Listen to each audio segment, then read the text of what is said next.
Hola a todos. Además, imagino que en pocos lugares juego tan de local como acá.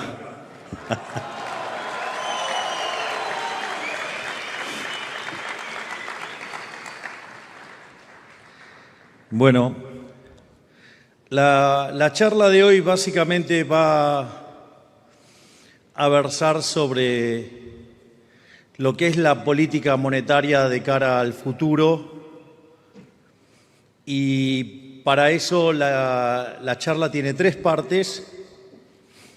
Tiene una parte donde básicamente describo las condiciones iniciales, la situación en la que se encontraba la economía argentina en el momento que llegamos.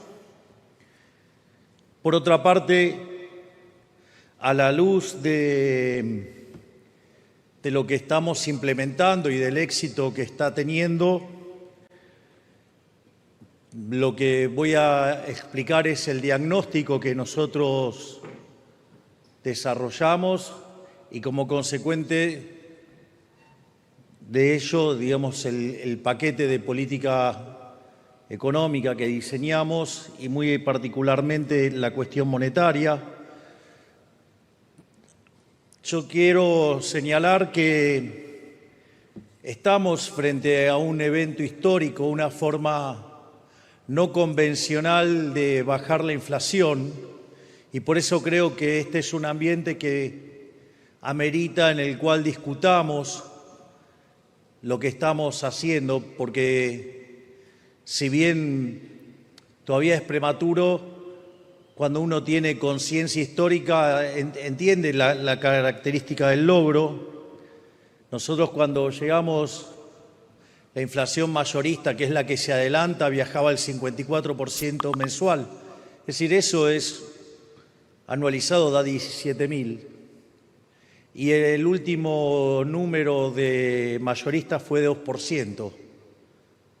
Es decir, una inflación del 28%.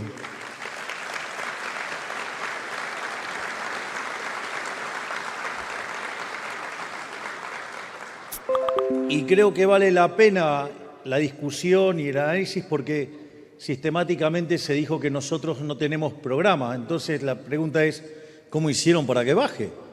Es decir, la verdad que yo sepa, ni el equipo de Toto ni yo, digamos, hemos estado estudiando con Copperfield cómo hacer magia. Así que me parece que vale la pena discutirlo. Lo que sucede es que después de tantos años de colectivismo, creo que casi como que, digamos, en la población, y le diría, y más que nada en la profesión y los comunicadores, perdieron noción y conciencia de qué es un programa de estabilización, en especial en una perspectiva liberal. O sea, un programa de estabilización tiene un programa fiscal, un programa monetario y una política cambiaria. Ahora, si ustedes después le quieren agregar cosas es porque empiezan a mostrar cuotas de dirigismo, no, digamos, cuotas de política. O sea, es una forma distinta de ver el proceso. Y además me parece que también vale la pena analizarlo porque, a diferencia de otros casos, lo interesante de esta estabilización es que no hubo una hiperinflación previa, porque cuando ustedes tienen una hiperinflación previa, lo que hace es licuar los activos financieros. Por lo tanto, la estabilización después es muy fácil porque parten de niveles de demanda de dinero muy, muy bajos. Entonces, la propia recomposición de la demanda de dinero hace que sea mucho más fácil estabilizar. Ahora, claro, pasar por esa experiencia y llegar a ver la cantidad de pobres en el 95% no sería un ejercicio agradable, por decirlo de alguna manera. La otra característica muy importante, y que de hecho durante la campaña tuve que lidiar mucho contra esta acusación, es que nosotros no hicimos un plan Bonex, es decir, no hubo expropiación. De hecho, si bien nadie hablaba de cómo resolver el problema de los pasivos remunerados y nosotros éramos los únicos que hablábamos de los pasivos remunerados. Básicamente, lo que nosotros no dábamos eran fechas. Y de vuelta, porque nosotros somos un gobierno liberal libertario y consecuentemente todo el proceso tenía que ser a mercado y eso depende de las decisiones de los individuos. Ahora, algo que parecía imposible, nosotros lo resolvimos en 6 meses. Es decir, nosotros terminamos con el déficit cuasi fiscal de 10 puntos del PBI. Y eso parece que nadie lo nota, pero vaya que en términos de inflación esperada y hacia adelante esto es un tema verdaderamente significativo.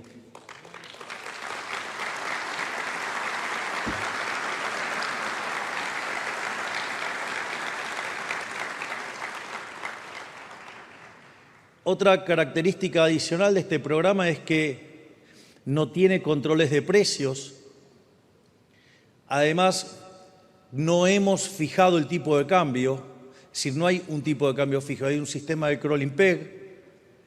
Y eso también es interesante a los efectos de mirar los resultados inflacionarios, es decir, al tener un sistema de crawling peg, nosotros, el programa hoy como está diseñado, tiene una inflación inducida, que es el crawling peg más la inflación internacional. Eso más o menos arroja una tasa de inflación mensual del 2,5%.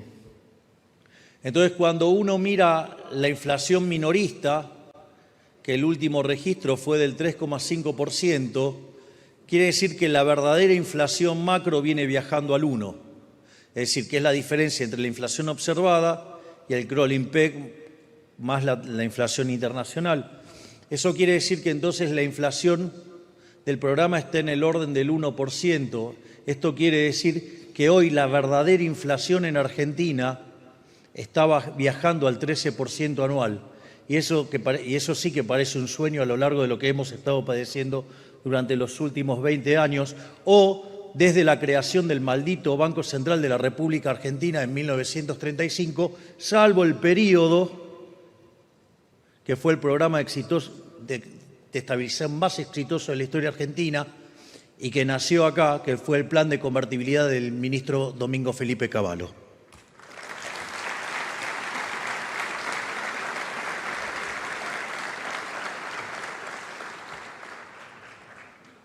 Por otra parte, esto además se hizo recomponiendo precios relativos.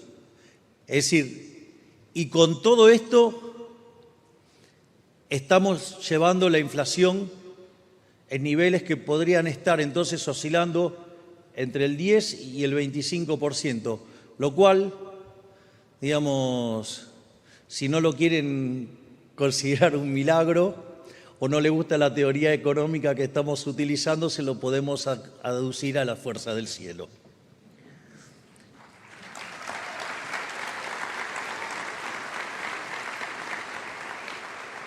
Y finalmente, lo que voy a hacer es contar cómo es la política monetaria hacia adelante, porque eso también nos va a ayudar a comunicar y tratar de explicar qué es lo que estamos pensando de cara al futuro. Voy a explicar el concepto de dolarización endógena y después mostrar cómo nosotros estamos viendo el crecimiento y cómo esto liga con la parte monetaria. Es decir, hoy no voy a estar discutiendo distintos regímenes monetarios y demás, porque me parece que ya es una discusión que parece poco relevante y es hora de que nos pongamos a hacer foco en el futuro.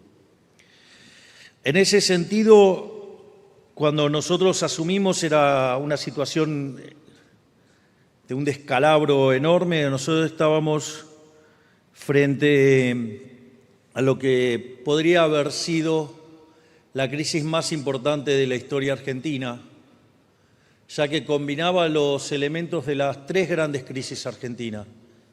teníamos un money overhang que era el doble del que había en la previa del Rodrigazo, allá en 1975, durante el gobierno de María Estela Martínez de Perón. Espantoso gobierno que implicó, digamos, no solo la AAA y andar, digamos, y el decreto de aniquilamiento y algunas aberraciones adicionales, sino que en el medio sextuplicó la tasa de inflación y multiplicó por 5 la cantidad de pobres. Entonces, si nosotros teníamos el doble de desequilibrio monetario, por lo menos hubiéramos multiplicado por 12 la tasa de inflación, es decir, lo hubiéramos llevado a niveles del 2400, y por otra parte no podríamos haber multiplicado por 5 por la cantidad de pobres porque, digamos, no puede pasar el 100%. Es decir, solo eso con una de las partes del desequilibrio. El otro desequilibrio era el desequilibrio en el balance del Banco Central. Teníamos una relación de pasivos remunerados respecto a la base de 4 veces, es decir, nos dejaron una situación donde a un día podíamos quintuplicar la cantidad de dinero, y esa situación era mucho peor que la que teníamos en el Banco Central en el año 1989, antes de que estalle la hiperinflación de Alfonsín, que después terminó con la huida de Alfonsín del poder 6 meses antes. Y además también teníamos indicadores sociales que eran peores que los que había en diciembre del 2001,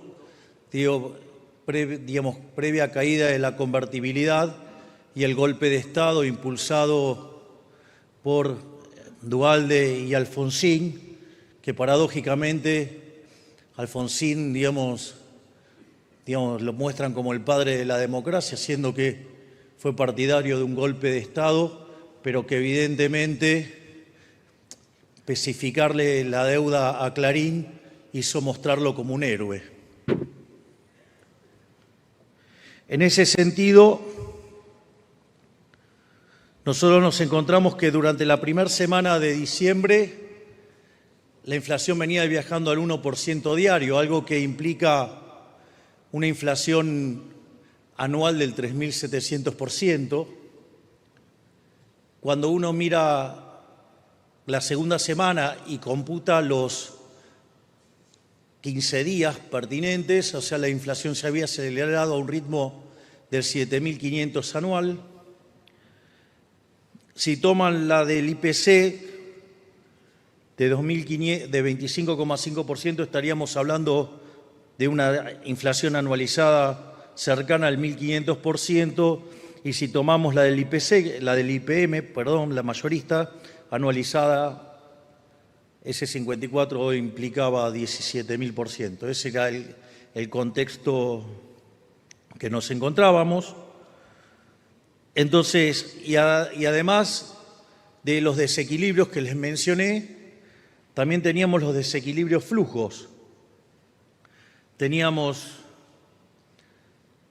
déficit gemelos por el equivalente a 17 puntos del PBI. Piensen que cuando en lo que es la literatura de indicadores tempranos de crisis, un déficit de 4% gemelo, digamos, es una alerta amarilla, 8 es alerta roja, bueno, 17 fue púrpura, violeta, y por eso ganamos nosotros. Digo, ¿qué esperaban?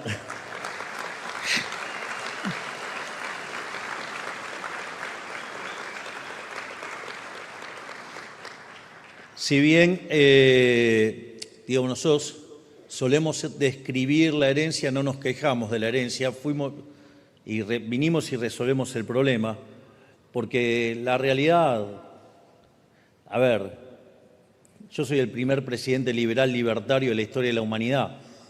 Digo, eso no ocurre en condiciones normales de presión y temperatura. Ahora, de esos 17 puntos de déficit, 15 estaban en el Estado Nacional, 5 era el déficit del Tesoro y 10 era del Banco Central. Al mismo tiempo, teníamos una brecha del 200%, es decir, la relación entre el tipo de cambio paralelo y el oficial era 3-1. A mí eso, digamos, me causa gracia porque cuando pega el salto el tipo de cambio y que se acelera la tasa de inflación, algunos economistas me culpan a mí de haber devaluado. Y la realidad es, me parece que si eso lo hace alguien que no está formado en economía, lo puede entender. Es decir, la gente no está obligada a saber de economía. Pero me resulta raro que lo digan economistas profesionales, ¿no? Porque, si tengo una brecha del 200% y tengo reservas internacionales netas negativas en 12.000 millones de dólares, yo no devalué, yo lo único que hice es sincerar, es blanquear las cosas, es mostrar las cosas como son en realidad. Es más, no solo que teníamos ese problema, sino que además teníamos entre la deuda de la CIRA, que la verdad es un verdadero escándalo, y dividendos atrapados, esa deuda en el central eran por 60.000 millones de dólares. Teníamos además deuda en pesos venciendo por el equivalente a 90.000 millones de dólares. Teníamos deuda externa venciendo por 25.000 millones de dólares, donde mayormente era con organismos multilaterales, pero como el gobierno anterior vivía incumpliendo, el programa estaba caído. También eso fue muy interesante porque todo el mundo hablaba de que el programa no era consistente. Y pensar que uno, después de semejante historial de incumplimiento, uno va, se sienta en el fondo, esa discusión no es una discusión rápida y en general esa discusión demanda 3 meses. Nosotros cerramos el programa en un fin de semana. Quiere decir que bastante ordenadito lo teníamos. Entonces, en ese sentido, la situación era bastante compleja y además teníamos un pasivo oculto adentro del central que era el tema de los puts. Y ese era todo el cuadro con el que nos habíamos encontrado.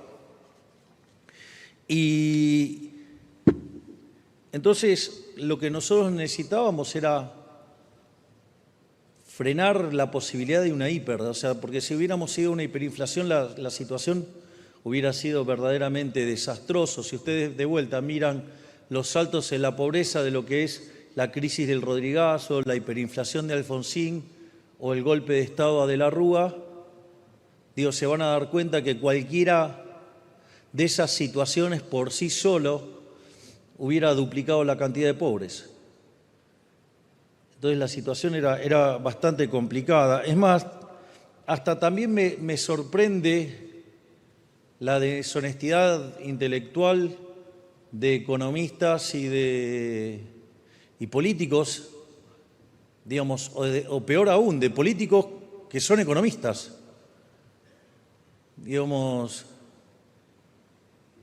Entonces, por ejemplo, uno de ellos dijo, no, tenés la responsabilidad de haber aumentado la cantidad de pobres en 5 millones. Esto también es muy interesante porque y plantea lo difícil que puede ser el diseño de la política económica, pero sobre todo la comunicación de la misma. Como todos ustedes saben, en Argentina la pobreza, dentro de las metodologías que hay, Argentina utiliza el método de los ingresos, ¿no? Entonces se mira la canasta básica alimentaria, de ahí se saca la canasta básica total. Eso tiene una consecuencia en términos de ingresos. La conversión entre estas dos líneas se llaman curvas de Engel o coeficientes de Engel, y se lo compara con los ingresos y se mira cuántos pobres hay. Básicamente, estoy explicando muy sintéticamente cómo es la metodología, ¿no? Entonces la pregunta es, ¿cómo? Si yo hago un sinceramiento, entonces los números vuelan, y entonces ¿qué sentido tiene de sincerar? Y esto también vale la pena, digamos, debatirlo y discutirlo y analizarlo. Digamos, Argentina, de hecho, venía con controles de precios, o sea, el gobierno anterior controlaba precios, pisaba tarifas. La verdad es que si ustedes miran cualquier informe, van a ver, digamos, todo lo que era el desequilibrio con los precios relativos. Entonces, cuando ustedes tienen un control de precios, o sea, siguen teniendo déficit fiscal, lo financian con emisión monetaria, que dicho sea de paso, el gobierno anterior emitió 13 puntos del PBI durante el último año, donde la inflación, digamos, que se genera por emisión en Argentina tiene un rezago entre 18 y 24 meses. Es decir, todavía va a haber que seguir purgando las aberraciones del gobierno anterior. Y no es que lo digo ahora, lo dije en campaña. No es que, digamos, y lo pueden buscar en videos míos de casi 10 años y digo exactamente lo mismo. Entonces, ¿qué es lo que pasa? Ustedes tienen el control de precios y aparecen dos efectos. Uno es que se van hacia otros bienes y empieza a escasear los bienes que están en el control, que en general son los que están en el índice de precios. Entonces, cuando ustedes miran el índice de precios no refleja los efectos del control, los efectos de la escasez. A punto tal que ustedes pueden agarrar y llegar a un momento donde, que era lo que pasaba sobre el final del gobierno anterior, es que las góndolas estaban vacías. Entonces, eso me hace recordar mucho a un ejemplo que da Juan Carlos de Pablo en uno de sus brillantes libros sobre política económica, donde dice, entra un señor, un bazar, dice, quiero ese jarrón, ¿cuánto cuesta? 5 millones. ¿Cómo 5 millones? Si enfrente está 1 millón. Bueno, vaya y compre enfrente. No, bueno, enfrente no hay. Bueno, acá cuando cueste 1 millón, cuando no haya más también va a costar 1 millón. El precio es al que hay. Entonces, quiere decir que ahí ese problema de desabastecimiento no está contemplado en el índice. Por lo tanto, la medición de lo que cuesta esa canasta es mentiroso. Porque además, ¿cuál es el poder de compra de 100 pesos, 1.000 pesos, 10.000 pesos, 20.000 pesos, lo que ustedes quieran, si enfrente la góndola está vacía? ¿Cuánto es ese precio? Ese precio, digamos, es infinito, porque, digamos, o sea, no importa cuántos pesos le vayan a tirar, porque, digamos, el producto no existe. Entonces, frente a esa situación donde el producto no existe y ustedes no sinceran, los productos no aparecen. Entonces, si usted no sincera, ¿qué pasa? Se va a morir de hambre, porque los productos no aparecen. La única forma en que los productos vuelvan a aparecer es que usted sincere los precios. En el momento que los precios usted los sinceró, claro, eso sí queda registrado estadísticamente, salta la canasta básica alimentaria, por curva de Engel, salta la canasta básica total y usted registra más pobres. Hay un trabajo maravilloso que ha hecho recientemente un profesor de la DITELA, que es González Rosada, y muestra que ese sinceramiento llevó la pobreza al 57%. Pero de vuelta, eso estaba ahí. Eso estaba ahí. Pero, digamos, o sea, era más fácil ocultarlo entonces.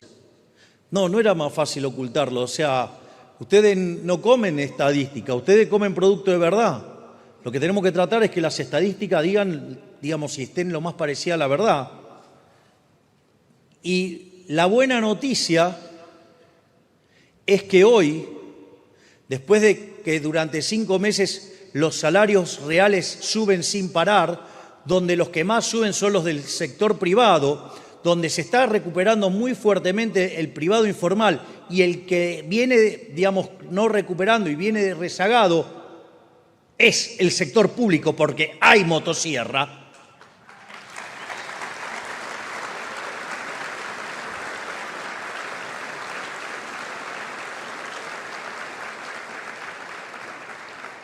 El dato para el último trimestre, según las estimaciones de González Rosada, es 49%. Es decir, acabamos de bajar la pobreza en 8 puntos porcentuales. Vaya que sí que nos estamos ocupando de los más vulnerables.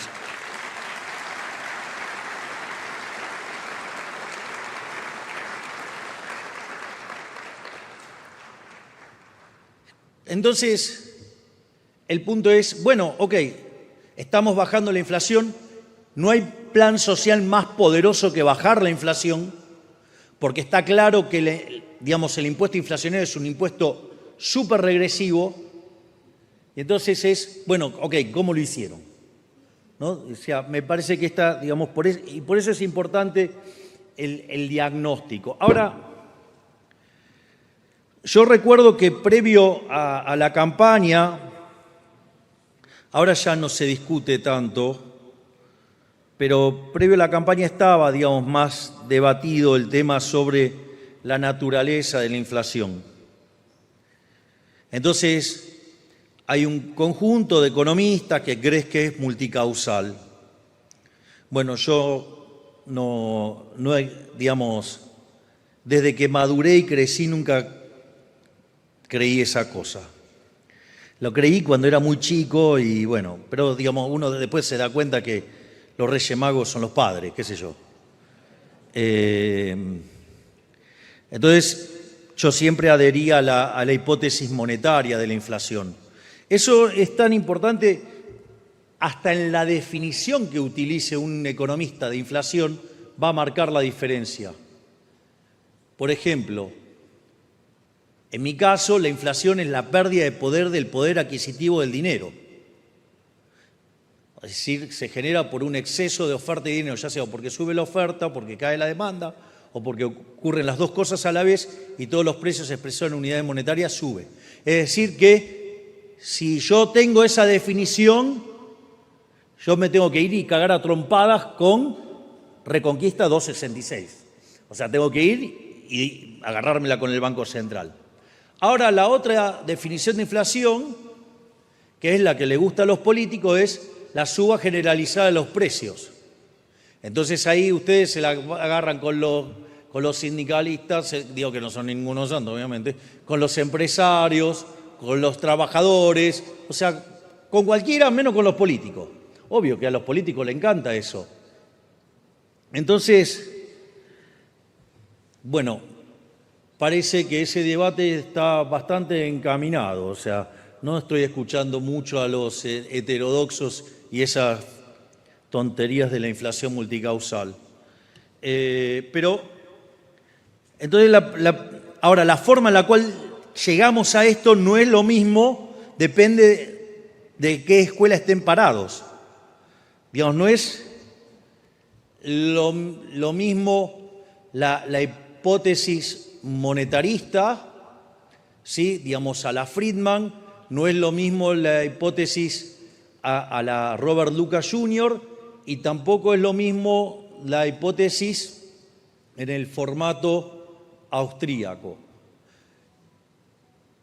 Entonces, ahí, digamos, digo, es conocido, digo que yo adhiero a la hipótesis de la escuela austríaca. Entonces, algo que parece bastante obvio no es tan obvio. Es decir, por ejemplo, en la hipótesis monetarista el dinero no es neutral de corto, pero sí lo es de largo. En la hipótesis de rational expectation, digamos, lo es aún de corto plazo, salvo que haya sorpresa, pero los efectos de la sorpresa en el tiempo, si ustedes abusan de ese mecanismo, desaparece. Bueno, digamos, en la hipótesis de los austríacos, el dinero nunca es neutral. Digamos, es más, es un elemento pernicioso que hace daño y que la verdad es que,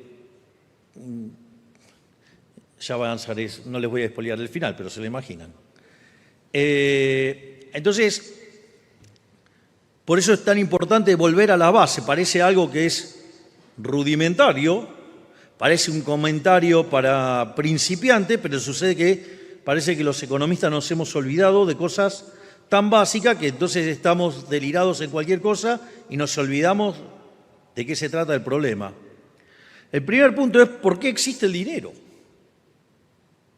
Es decir, ¿por qué existe el dinero? Porque, digamos, o sea, si no sabemos por qué existe el dinero, ¿cómo vamos a entender la hipótesis, digamos, monetaria de la inflación si no entendemos de lo que estamos hablando? Entonces, el dinero existe Básicamente porque si ustedes no tuvieran dinero tendrían una economía de trueque. Ahora en una economía de trueque, digamos, es bastante complejo el funcionamiento de una economía de trueque, porque ustedes tienen dos grandes problemas. El primero es la doble coincidencia. Es decir, ustedes tienen que encontrar que alguien quiera comprar lo que ustedes quieren vender, pero además necesitan la recíproca, lo cual es un problema bastante complejo. Ahora, ustedes pueden encontrar, por ejemplo, yo puedo encontrar el panadero que quiere pan y yo quiero pan. Ahora, hay un problema de indivisibilidad también, porque yo, digamos, puedo querer 1 kilo de pan, no sé, 2, 3 si quiero repartir, pero digamos, no estoy dispuesto a dar una charla completa por 3 kilos de pan. Y al panadero no le interesa, digamos, escucharme 3 minutos de mi presentación. Entonces, esa indivisibilidad más el problema de la doble coincidencia hace que muchas transacciones se pierdan y eso genera una pérdida de bienestar enorme. Entonces, el dinero, viene a tratar de resolver este problema. Y así es como que aparecieron otros tipos de dinero. O sea, el hombre no se quedó llorando, no, uy, qué problema, no, ¿qué hago? No consumo. No, le buscó la vuelta. Lo que hizo es buscarle la vuelta. Y esa vuelta era que había algunos bienes que se intercambiaban más que otros. Entonces ustedes iban y compraban ese bien, no porque les interesaba consumir ese bien, sino que iban y compraban ese bien para comprar el otro bien. Es decir, era un bien de intercambio indirecto. Esto es un tema extremadamente importante. Esto es fundamental, porque si no entendemos esto, no entendemos la naturaleza del dinero. El dinero es un bien de intercambio indirecto. Esta es la clave, porque ahora voy a explicar por qué es tan importante entender esto. Ahora, si es un bien de intercambio indirecto, eso también implica entender las distintas monedas que tuvo el ser humano. Por ejemplo, cuando el hombre era nómade, la primera moneda que tuvo era el ganado. ¿Y por qué era el ganado? Y porque andaban con el morfi caminaban con el morfi al lado. O sea, algo que hoy sería bastante complicado psicológicamente resolver, de que andan con el bicho que después van a matar para comérselo.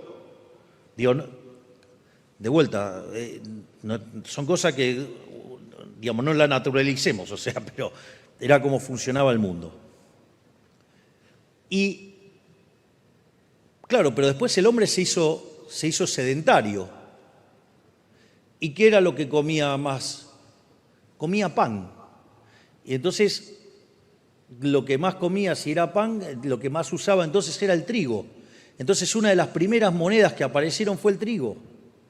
Porque justamente, no porque quería comer trigo ni que quería pan, sino que le servía como bien de intercambio indirecto.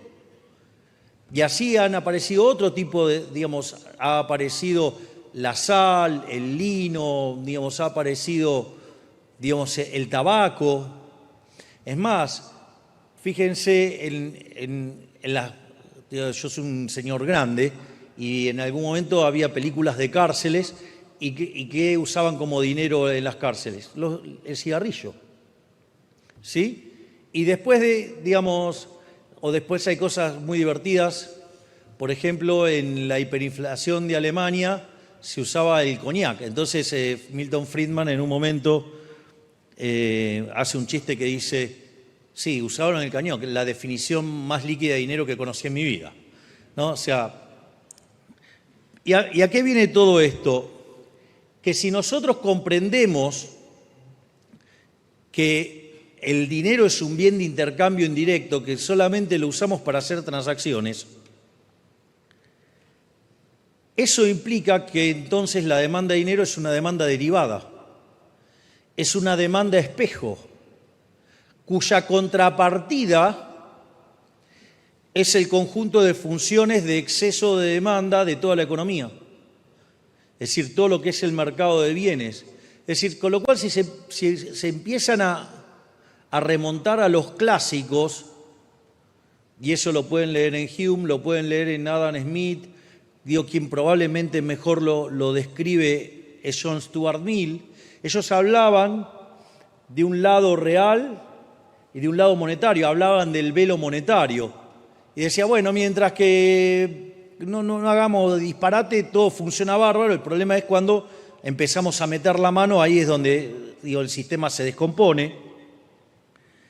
¿Y por qué esto es importante? Porque si la demanda de dinero, si el bien de intercambio indirecto, es decir, una demanda espejo, una demanda derivada, los fundamentos de la demanda de dinero, el verdadero componente dentro de la demanda de dinero, no es ni la burrada esa de poner el ingreso, ni la burrada esa de poner la tasa de interés. Y eso también es importante que quede claro. Cuando ustedes construyen un sistema de equilibrio general, en la función de exceso de demanda, no aparece el ingreso. Porque el ingreso se deriva de la venta de ocio más la participación que ustedes tienen de los beneficios en las empresas, que dependen de los precios. Por eso solamente hay precios y no aparece el ingreso en ningún lugar. Y las funciones de exceso de demanda son homogéneas de grado cero en precios y solamente aparecen precios relativos y nada más. Y si ustedes utilizan un numerario, quedarán escalados en ese numerario. En una economía monetaria ese numerario es el dinero. Pero no solo eso, tampoco aparece la tasa de interés. La tasa de interés no existe porque existe el dinero. La tasa de interés existe porque existe el tiempo. Es decir, si no hubiera tiempo no existiría la tasa de interés, no tendría ningún sentido. Es un contrasentido teórico. Entonces ustedes lo que van a encontrar en las funciones de exceso de demanda es vectores de precios. Y van a entrar los precios presentes y los precios futuros. Y la relación entre los precios presentes y los precios futuros lo que va a determinar es la tasa de interés. Y cuando todos estén arbitrados, la tasa de interés emergente es la misma para cada relación entre periodos. En definitiva, la demanda de dinero es una función que depende del vector de consumo. ¿Sí? El vector de consumo son todos los consumos de todos los productos, no solo hoy, sino de acá a la eternidad. Y si depende del consumo, el consumo va a depender de ¿qué? Ese sendero de consumo, o sea, ese sendero para el vector de consumo. Va a depender de lo que Robert Lucas Jr. decía eran los parámetros profundos. Los parámetros profundos, ¿qué son? Las preferencias, es decir, las funciones de utilidad, incluida la tasa de preferencia intertemporal, porque ahora estamos hablando de una economía que no es de un periodo, sino que es de la cantidad de tiempo que ustedes quieran. No solo eso, sino que además va a depender de la tecnología, es decir, de la función de producción, va a depender de las dotaciones de factores y va a depender del sistema de propiedad. O sea, todos parámetros profundos. O sea, son todos datos. Si yo lo pongo en una foto hoy, son todos datos. Por lo tanto, la demanda de dinero, en condiciones normales de presión y temperatura, tendría que ser ¿qué? Directamente una función granítica. Por eso no eran tan tontos los clásicos cuando ponían la teoría cuantitativa versión Cambridge, si ustedes quieren, como una fracción del ingreso. O sea, no eran tontos. Es decir, después está el problema de la inconsistencia de grado, de que es una función homogénea de grado 1 y que eso no pueden pegar el sistema. Pero es un problema de índole matemática que Mises lo resolvió, entre otros problemas que resolvió Mises. Pero más allá de eso, si ahora la función de demanda de dinero es una función granítica, esa función de demanda real de dinero, quiere decir que eso en equilibrio en el mercado monetario se tiene que igualar a los saldos reales, es decir, la cantidad de dinero dividido el nivel de precios. Por lo tanto, el nivel de precios va a venir determinado ¿por qué? Por la cantidad de dinero. Es decir, ustedes cuando fijan la cantidad de dinero, dada la demanda de dinero, están determinando el nivel de precios. Digo que en el fondo no es ni más ni menos que, puesto de otra manera, el problema del ancla nominal. Es decir, cuando el Banco Central determina la cantidad de dinero, determina la escala nominal de la economía. De ahí que cuando el Banco Central incrementa la cantidad de dinero, suben los precios. Entonces, la naturaleza monetaria de la inflación dice que la inflación es siempre y en todo lugar un fenómeno monetario generado por un exceso de oferta de dinero o una caída de la demanda de dinero que hace que el poder adquisitivo del dinero caiga y por ende todos los precios expresados en unidades monetarias suban. Y ese proceso no es neutral, porque la forma en la cual ustedes derivan utilidad, es decir, si ustedes tienen individuos que son distintos, eso ya básicamente les va a generar que el dinero no es neutral, porque la utilidad marginal de 20.000 pesos para mí no es la misma que ustedes tienen para cada uno. Por lo tanto, eso va a modificar mi patrón de consumo. Por ende, no es neutral. O tengo un único individuo, pero ahora tengo varios bienes. Ok, no me va a derivar la misma utilidad los distintos bienes. Entonces, por ende, si yo tengo una economía, digamos, donde los individuos no son todos iguales y además no hay un único bien, el dinero no es neutral. Si ustedes quieren ir al mundo de Friedman o Robert Lucas Jr., donde es neutral, ustedes tienen que ir ¿a qué? A una situación donde tienen un agente representativo y un único bien. Y ahí derivan el resultado de la neutralidad del dinero. Pero, digamos, en la vida real esos supuestos no se cumplen, por ende el dinero no es neutral. Y le digo más, el dinero lo único que puede hacer es causar daño. Porque si el Banco Central emite, genera daño. Porque si el Banco Central contrae, genera daño. Si no hace nada, ¿para qué le estoy pagando? ¿Para qué lo tengo? Digo, ¿para qué les estoy pagando? Y si creo que, digamos, fatalmente arrogante, que tengo tipos tan brillantes que pueden hacer lo que la gente determinaría, digo, ¿para qué se lo voy a dar si lo puede hacer la gente sola? Digo, ya empezó mi alegato en contra del Banco Central.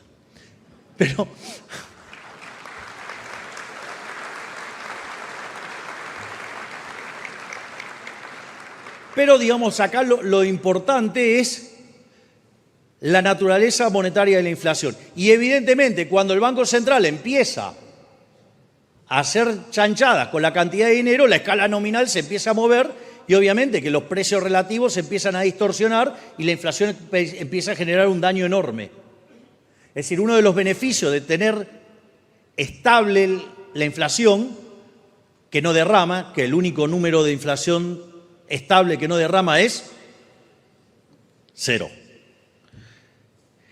Entonces, básicamente, si yo genero inflación, empiezo a generar distorsiones de precios relativos, empiezo a afectar los senderos de consumo, de ahorro e inversión, afecto la estructura de capital y termino generando ciclos de boom and bust, en general encima ligados a la política económica.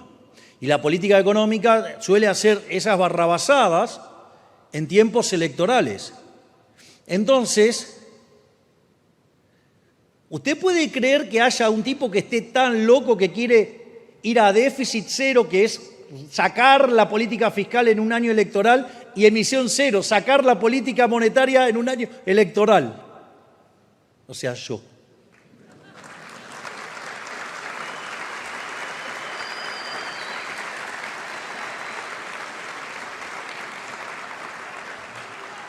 Mire, si esto termina bien, no solo que va a ser un éxito político que está dando vuelta por el planeta, pero va a ser una revolución también para los propios economistas. O sea, digamos, el policy maker que relega, digamos, a hacer política monetaria y fiscal expansiva en el año electoral. Esto sí que no estaba en ningún libro de texto.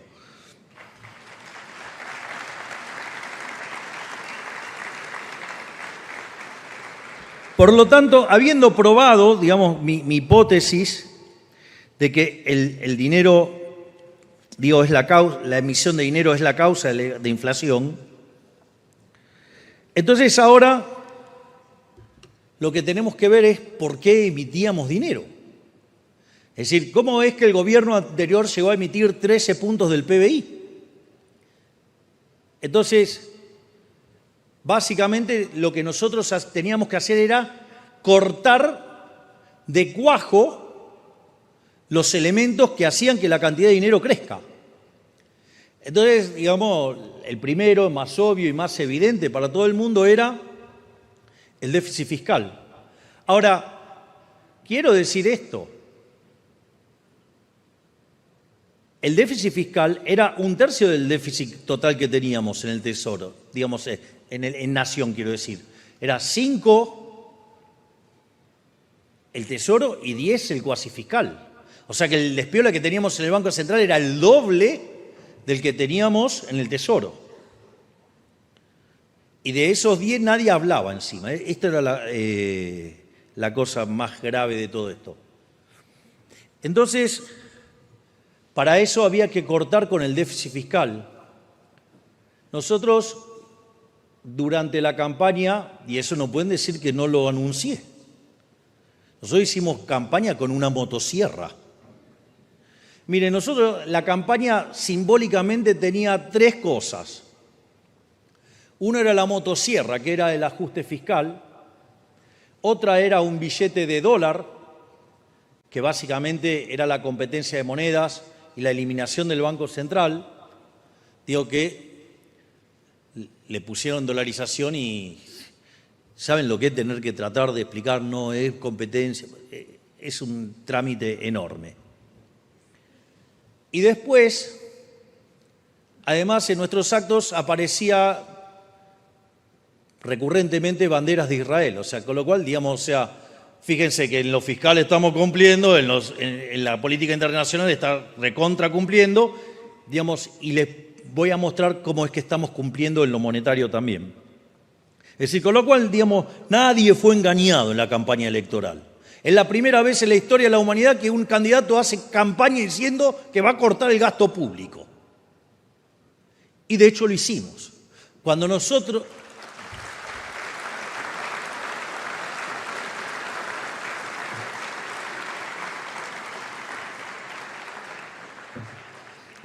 dijimos que íbamos a ir a déficit cero, nos dijeron que estábamos locos, que era imposible, que con suerte se podía cortar 1 punto del PBI por año, y nosotros planteamos que el primer año íbamos a ir a déficit cero. Y lo más increíble es que lo logramos en el primer mes de gestión.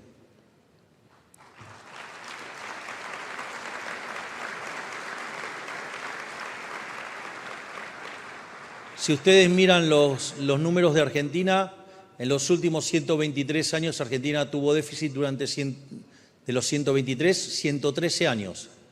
Y en los únicos 10 años que no tuvo déficit estaba en default, por lo tanto, o sea, era una mentira.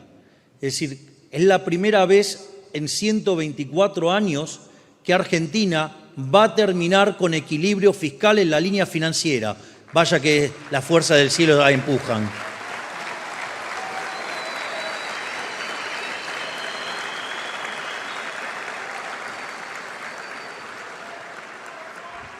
Eso fue un elemento muy importante porque cortó de cuajo la emisión de dinero por lo que se llama la vía del fiscal. Es decir, se cortó una de las fuentes de emisión monetaria y fue, digamos, después se empezó a discutir si la calidad del ajuste. Miren, ustedes, Argentina, el ajuste fiscal en términos reales es del 36,6%. Eso no pasó nunca en la historia de la humanidad, salvo en casos de que haya habido guerra. Y aún así, digamos, está entre los ajustes más grandes de la historia. Pero eso no fue solamente el ajuste que se hizo. También se fue por el ajuste en el Banco Central. Y ahí también esto es importante porque nadie decía cómo lo iba a arreglar. Hay otros que irresponsablemente decían que se arreglaba solo, que era lo mismo que no decían nada, pero que cuando le preguntaban, como no sabían qué hacer, decían que se iba a arreglar solo. Había otros que decían que lo que había que hacer era subir la tasa de interés, con lo cual lo único que hacía era agrandar el problema. Pero nosotros sabíamos que no había que tocar la tasa de interés porque nuestra concepción sobre la naturaleza monetaria y la inflación, explicada por la cantidad de dinero, definitivamente tocar los precios está mal. Digo, para que se den una idea, digamos, la locura que es hacer política monetaria tocando la tasa de interés. A ver cómo lo podemos hacer.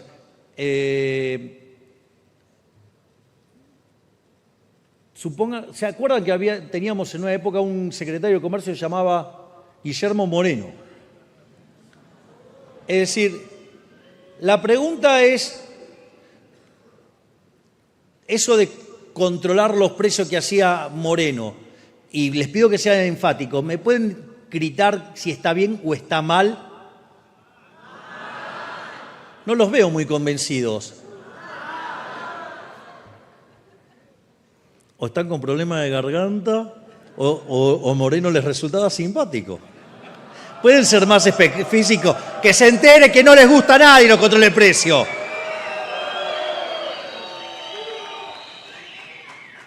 Bueno, querer controlar la tasa de interés es querer controlar los precios presente y futuro. Es decir, es como una suerte de Moreno Reloaded, es la versión increíble Hulk de Moreno. De hecho, si nosotros le hubiéramos hecho caso a los que decían que había que ir a tasas de interés real positiva, hoy la relación de pasivos remunerados respecto a la base estaría arriba de 10 veces, nos hubiéramos pasado hablando del carry trade, nos hubiéramos pasado hablando de la pelota de las LELIQs o de lo que ustedes quieran, hubiéramos hablado de todo ese tipo de cosas y si no hacíamos una expropiación entonces explotábamos. Esa sería la discusión hoy en Argentina si nosotros le hubiéramos hecho caso a los que decían que había que ir a tasas de interés reales positivas. Como nosotros creemos que la tasa de interés es un mecanismo de coordinación intertemporal y la inflación un problema monetario, ni se nos ocurrió hacer esa gansada. Y menos mal que no lo hicimos. Con lo cual imagínense todos los libros que estamos tirando a la basura de los tipos que hablan que no, que la tasa, saben todo eso porque no sirve para nada. Dicho esto,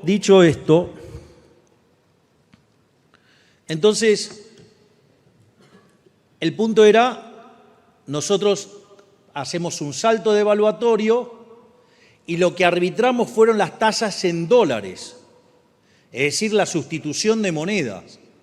Eso implicaba que las tasas de interés reales en pesos eran negativas, pero aún así eran muy altas en dólares. Entonces, ¿cómo iban a bajar las tasas en dólares y cómo se iba a limpiar el balance del Banco Central? Bueno, una parte del balance del Banco Central se licuó. Es decir, parte del ajuste lo pagaron los bancos. Es decir, tuvieron que dejar de trabajar de bicicleteros y tuvieron que empezar a trabajar de bancos.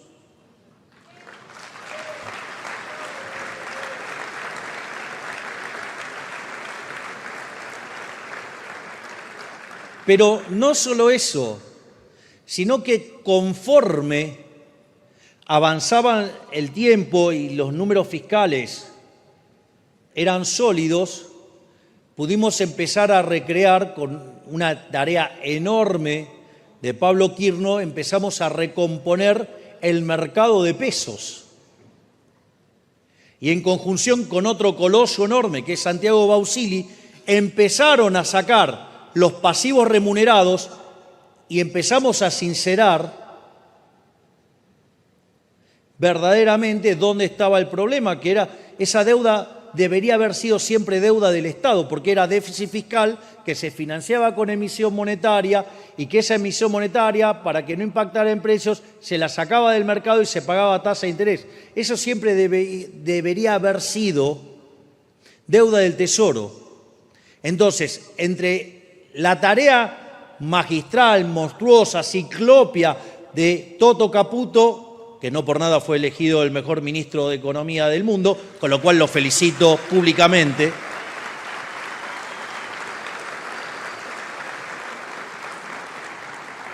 Sumado al enorme trabajo de Pablo Quirno, recomponiendo el mercado de deuda en pesos, y la tarea fabulosa de Santiago Bausili en el Banco Central, empezamos a desarmar el problema de los pasivos remunerados, que estaban a un día, y que hubiéramos quintuplicado la cantidad de dinero en un día si en lugar de ser liberales libertarios hubiéramos actuado como liberales libertarados.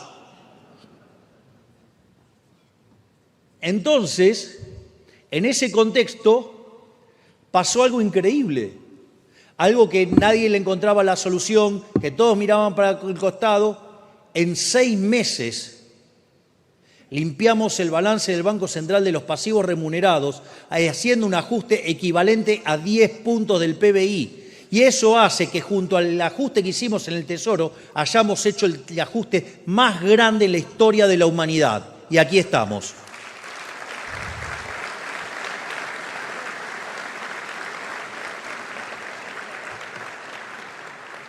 Por lo tanto, terminamos con el problema de los pasivos remunerados, después resolvimos la cuestión de los puts y ya lo único que quedaba era la emisión por sector externo. Y obviamente que miren, les voy a contar una anécdota que es fabulosa. Boca juega una final intercontinental, si no me equivoco, fue contra el Milan. Boca define por penales. Esto es de mi época, que era de Boca. Aviso que dejé de ser de Boca cuando cierto personaje volvió y cuando apareció un 5 que tenía menos marca que la salada. Eso hizo que yo dejara de ser de Boca.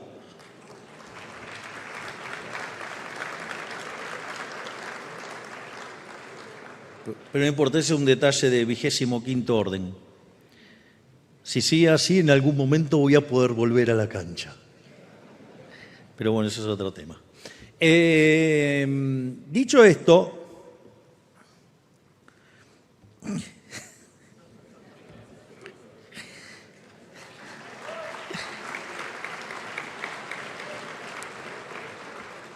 van a una definición por penales y Battaglia erra el penal. Y afortunadamente, gracias a Bondancieri, que además es un tipazo, igual que Palermo, se imaginan que soy re Palermo yo, entonces Boca gana esa final y un periodista no tiene mejor idea que ir a reportearlo cuando quiere ir a festejar a Battaglia. Y entonces va y en lugar de preguntarle, no sé, sobre qué sentía de que habían ganado, todo, ¿qué se siente haber errado el penal? Entonces Battaglia, con una gran sabiduría, digamos, fabuloso, le dice: ¿vos alguna vez pateaste un penal en una final intercontinental? No. Bueno, mirá, los penales lo erran los que patean, los que no patean no erran.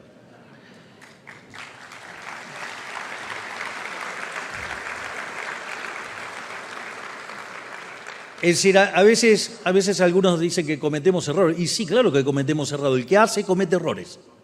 Y en especial, digamos, gente que hace mucho.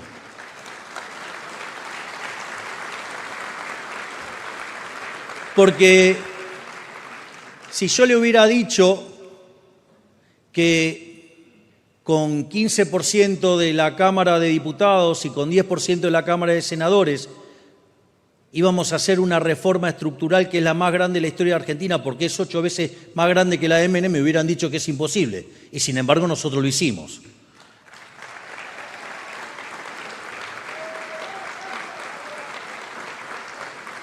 O cuando decían que, por ejemplo, era imposible terminar con los piquetes. Y gracias a la gestión de esa enorme ministra que es la doctora Bullrich, hoy en Argentina no existen piquetes.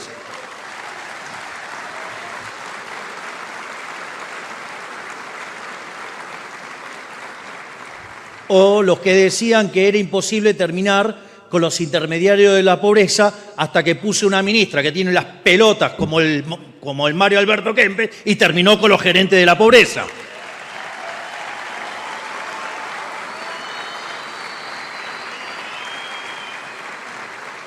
Así que imagínense todas las cosas que hacemos todos los días. Miren todas las cosas que desregula todos los días, digamos, el ministro Sturzenegger. O sea, con lo cual, algo que era imposible, nosotros lo hacemos posible todos los días. Obviamente, si ustedes todo el tiempo están haciendo cosas y algunas la van a tirar a la tribuna. Sí, la vida. Pero, digo, me parece que en el neto, sin lugar a dudas, estamos haciendo el mejor gobierno de la historia.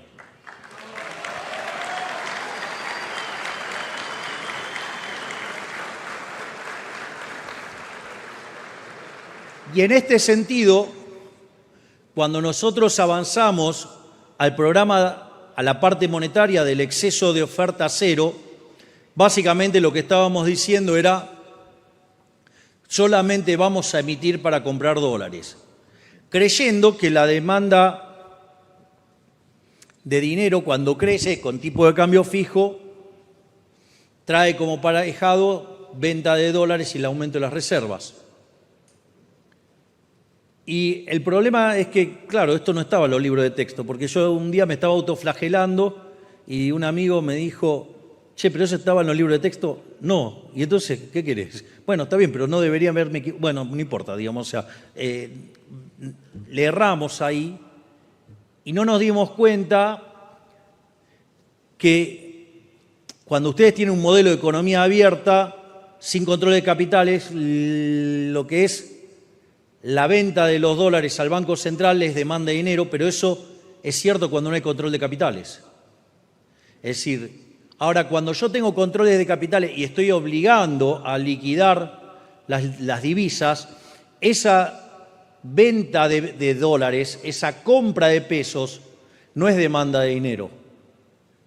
Una parte puede que sea demanda de dinero, pero la otra parte no es demanda de dinero, y eso era lo que estaba yendo al tipo de cambio, y eso era lo que estaba haciendo que hubiera presión en los precios o que la inflación no bajara todo lo rápido que nosotros queríamos. Entonces, cuando nos estamos enfrentando a una corrida y el dólar estaba en 1.500 y que, digamos, todos estaban augurando que saltaba a 2.000 y que a la otra semana a 2.500 y sucesivamente, nosotros decidimos cambiar nuevamente el programa monetario y fuimos a lo que es emisión cero. Bueno, hoy está debajo de 1.200. Pasó algo que nunca había pasado en Argentina y es que bajó el dólar.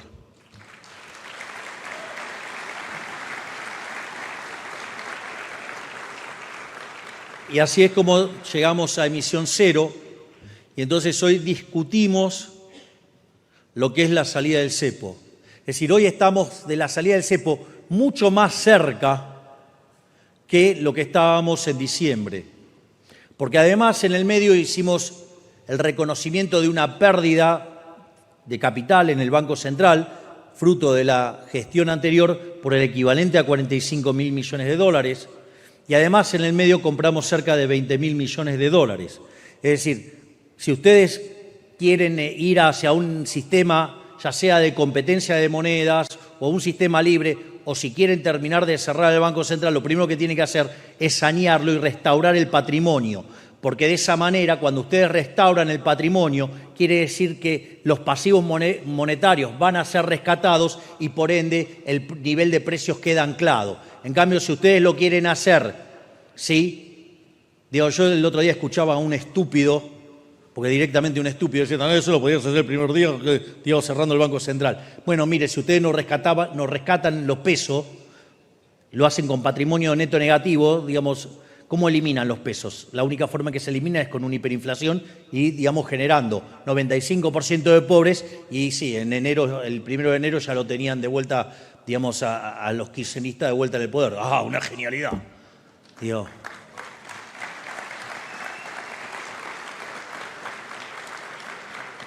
Entonces, ya sea para estabilizar, como para dolarizar o como para eliminar el Banco Central, lo primero que hubo que hacer es sanear el Banco Central y eso nosotros lo hemos hecho como nunca en la historia antes, porque no solo, de vuelta, que limpiamos la pérdida de capital de 45.000 millones de dólares y al mismo tiempo compramos 20.000 millones de dólares. Vaya que le mejoramos la hoja de balance al Banco Central, por eso bajan los precios.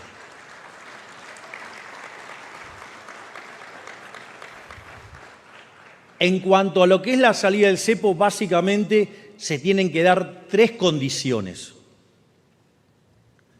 La primera es que desaparezca el money overhang. El money overhang se toma lugar cuando yo tengo controles de precios o cuando tengo controles de capitales. Básicamente, nosotros generábamos déficit fiscal, emitíamos dinero, ese dinero iba al mercado de divisas, presionaba sobre el tipo de cambio, digamos, mientras que el poder adquisitivo del peso caía. Entonces, tratando de anclar los precios con el tipo de cambio, se fijaba el tipo de cambio y se empezaba a perder reservas. Cuando se perdían reservas, se eliminaba el exceso de demanda, digamos, a garrotazo, que es el control de capitales. De esa manera, a ustedes los obligan a demandar más pesos que los que quieren, aumenta la base imponible del impuesto inflacionario y esa es la forma en que corregían. Pero ahí ustedes lo que tienen es un montón de pesos sobrando, porque son pesos que querían comprar dólares y no podían y quedaron atrapados. Entonces, lo primero que ustedes tienen que hacer es eliminar el money overhang. Entonces, la pregunta es, ¿vos cómo sabés cuál es la demanda de dinero para determinar cuánto es justo el money overhang? Y eso, si bien uno lo puede hacer, digo, tiene sus cuestiones, digamos, o sea, creerse esa función de demanda de dinero. Entonces, hay otro mecanismo. Nosotros decidimos mantener constante la cantidad de dinero. Si yo mantengo constante la cantidad de dinero, yo sé que el money overhang desaparece ¿cuándo? Cuando no hay más inflación. Entonces, yo fijé la cantidad de dinero. Cuando no hay más inflación, no hay más money overhang. Si la inflación del programa hoy es 2,5 la inducida y miro la observada en 3,5, hoy el programa genera 1 punto de inflación. Es decir, todavía queda money overhang por limpiar. Entonces, lo primero que tenemos que encontrar es que la inflación observada mapee con la inflación inducida, porque el día que eso pasa significa que se limpió el money overhang, es decir, dejaron de sobrar pesos. Es decir, eso es un elemento muy importante. El día que desaparece el money overhang, eso se da cuando la inflación observada coincide con la inducida. Y no es un mes, porque digamos, o sea, tiene que ser algo que se verifique robusto. Primer condición, que desaparezca el money overhang. ¿Alcanza? No. ¿Por qué? Porque todavía tengo problemas de stocks. Entonces también tengo que resolver el problema, por ejemplo, de los dividendos al exterior que todavía no pagué y los tengo atrapados. Es decir, necesito también arreglar el problema del stocks en moneda extranjera. Naturalmente, ¿con eso alcanza? No, falta una condición más, y es que la base monetaria, en su definición tradicional, coincida con la base monetaria amplia. ¿Cuál es la diferencia? La diferencia son las LEFIs y las LECAPs. Entonces, en la medida que la economía se empieza a recuperar, empieza a haber demanda de dinero. Si eso es así, lo que nosotros tenemos que ver es que las LEFIs se tienen que achicar. Y es algo que está pasando.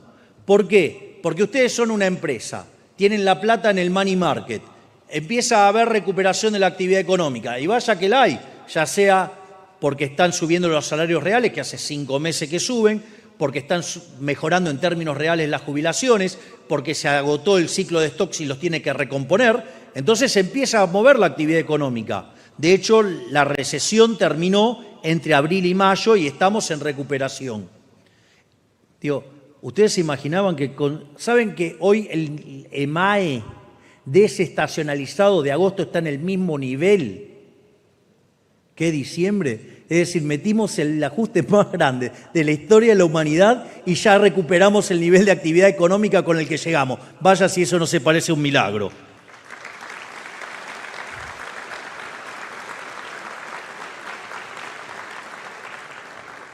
Entonces, esa empresa, ¿qué va a hacer para producir? ¿Se va a endeudar? No, va a desarmar su money market.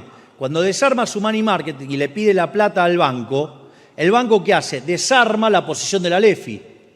Entonces el Tesoro paga las LEFI, paga las LECAPs, y eso lo que hace es que la base monetaria en la definición tradicional se empiece a aparecer y empiece a atender a la base monetaria amplia, todo impulsado por la demanda de dinero, no por el lado de la oferta, de modo tal que eso no genere presión en el índice de precios, porque es demanda, digamos, ocurre desde la demanda de dinero. Cuando la brecha entre la base monetaria, digamos, tradicional y la amplia coinciden, al mismo tiempo que se limpia el problema de los stocks de deuda en moneda extranjera y la inflación del programa sea cero, es decir, igual a la inducida, en ese momento no hay problemas de stocks, no hay problemas de flujos y no hay sobrante de pesos. Por lo tanto, ese es el día en el que vamos a abrir el cepo. Y ese día lo vamos a abrir sin que haya ningún tipo de sobresalto, porque no hay con qué ir contra el peso. Es decir, está pensada también la solución para salir del cepo, pero depende de las decisiones de los individuos. Conforme estos elementos converjan más rápido, más cerca está la salida del cepo. Obviamente que si me ponen una torta de plata y arreglo el problema de los stocks, abro y salimos del cepo, no tengan ninguna duda.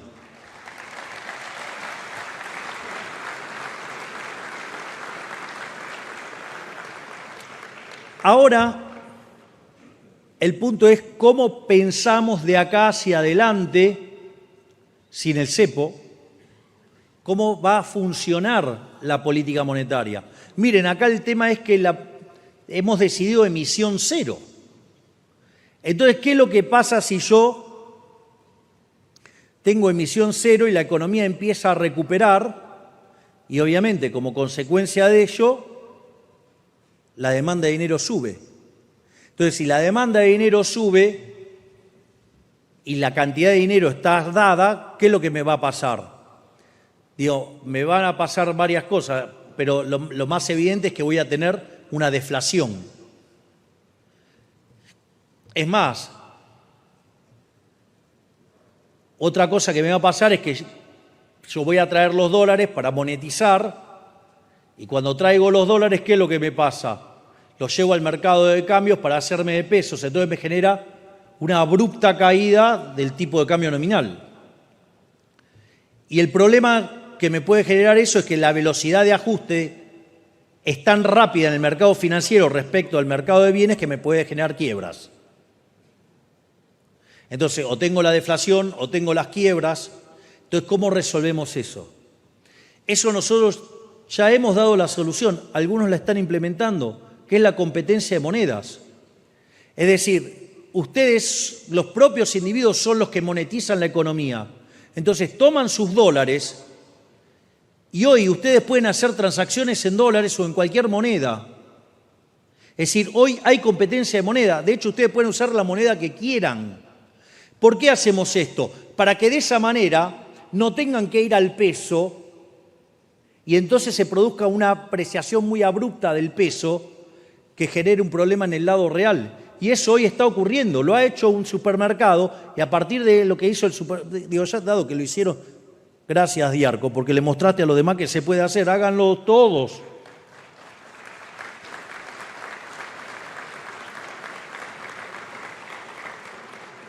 Entonces ustedes empiezan ahora a circular los dólares en la economía para hacer las transacciones. Entonces, si ustedes antes tenían un modelo de tipo de cambio fijo, ¿qué es lo que pasa? No, bueno, ustedes necesitaban vender los dólares, el Banco Central los compraba y, digamos, y se estiraba, digamos, la cantidad de dinero. Que fíjense que lo que estira la cantidad de dinero es la demanda de dinero. Pero si yo no aumento la oferta, entonces, ¿cómo resuelvo eso? O con deflación o que gente, digamos, haga un sistema de competencia de moneda, ingrese los dólares y los use como se le da la gana. Si ustedes se ponen a pensar que las reformas estructurales que hicimos es un salto en libertad económica de 90 puestos y que hoy tenemos instituciones desde lo formal que se parecen a las de Alemania, Francia, Italia. Argentina tiene para crecer muchísimo en los próximos años. Hay un trabajo de Juan Pablo Nicolini que dice, con alcanzar el equilibrio fiscal, en 10 años duplicamos el PBI per cápita, es decir, vamos a crecer al 7% anual. No solo eso, sino que además, si ustedes se fijan, el hecho de haber hecho un ajuste fiscal de 15 puntos del PBI, eso le implicó devolverle al sector privado 15 puntos de ahorro. Y eso va a financiar la inversión, eso va a hacer que la economía crezca. Además tienen las ventajas del RIGI, digamos, tienen la caída del riesgo país. ¿O a alguien se le hubiera imaginado que recibiendo el país con 3.000 de riesgo país, hoy hayamos roto la barrera de los 900 puntos y que cuando liberemos el cepo vamos a empezar el camino para que tarde o temprano lleguemos a ser investment grade? Lo que era imposible lo estamos haciendo posible.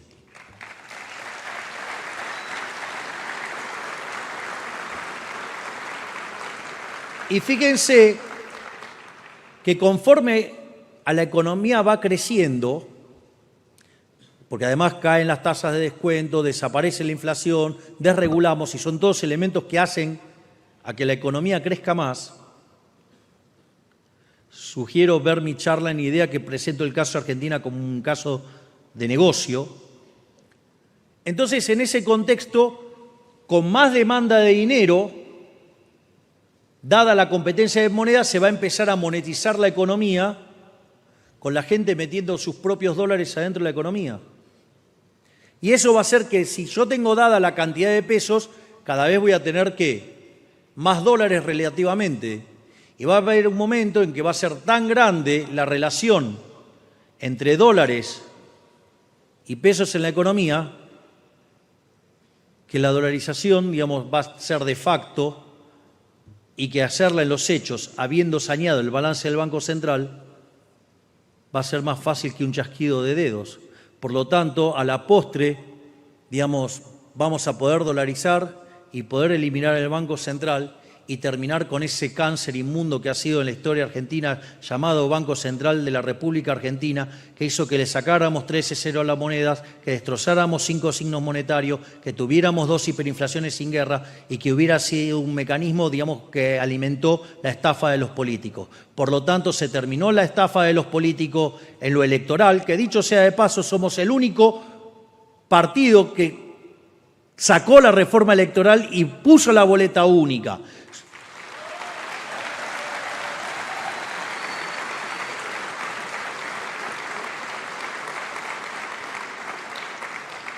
Somos el único gobierno que asegura el equilibrio fiscal porque hoy, digamos, vamos al presupuesto con una ley de déficit cero y si quieren gastar algo más, gasten, pero lo van a tener que recortar de otro lado y van a tener que poner la trucha y decirle a la gente de dónde la sacan.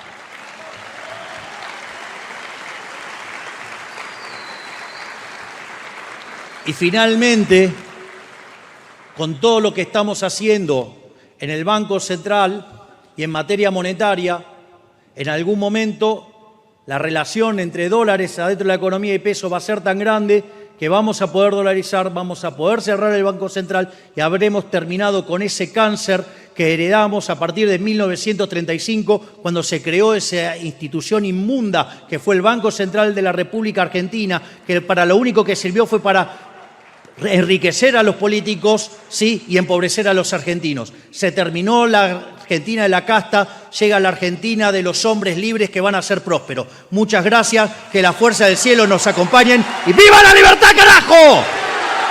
¡Viva la libertad, carajo! ¡Viva la libertad, carajo! Muchas gracias. Fueron las palabras del señor presidente de la Nación, Javier Milei, en este aniversario de la Fundación Mediterránea.